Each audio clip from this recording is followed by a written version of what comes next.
رسول اللہ صلی اللہ علیہ وسلم نے فرمایا میری امت کے بہترین لوگ وہ ہیں کہ جب انہیں وسعت مل جاتی ہے تو وہ اکڑتے نہیں، اور جب تنگی آ جاتی ہے تو کسی سے سوال نہیں کرتے۔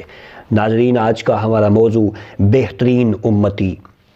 ویڈیو سے پہلے اگر آپ نے ابھی تک ہمارا چینل سبسکرائب نہیں کیا تو ہمارا چینل سبسکرائب کر لیں تاکہ نئی آنے والی ویڈیوز آپ کو بآسانی موصول ہوتی رہیں۔ ہر حال میں اللہ اور رسول کی مرضی سے رہنا مومن کو کاملیت عطا کرتا ہے۔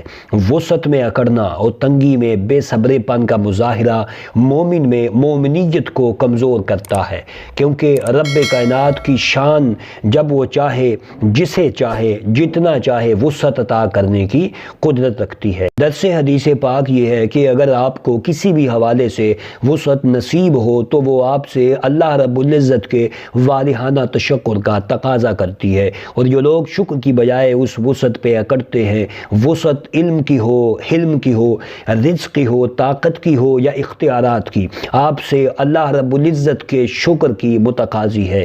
وسعت پہ شکر نہ کرنا وسعت کو برکتوں سے محروم کرنا ہے، کیونکہ اکڑنا تکبر کی طرف دوڑتی ہوئی بے وقوفی کو کہتے ہیں۔ اس لیے اسلام نے اکڑ کو، رعونت کو، گھمنڈ کو اور بیجا فخر کو پسند نہیں فرمایا۔ فرمان سید ابرار کا دوسرا حصہ تنگی میں سوال نہ کرنے کی تلقین پہ مبنی ہے۔ تنگی میں سوال بے صبرا پن ہے، تنگی میں سوال اللہ رب العزت پہ بھروسے کا فقدان ہے، تنگی میں سوال عدم برداشت کا مظاہرہ ہے۔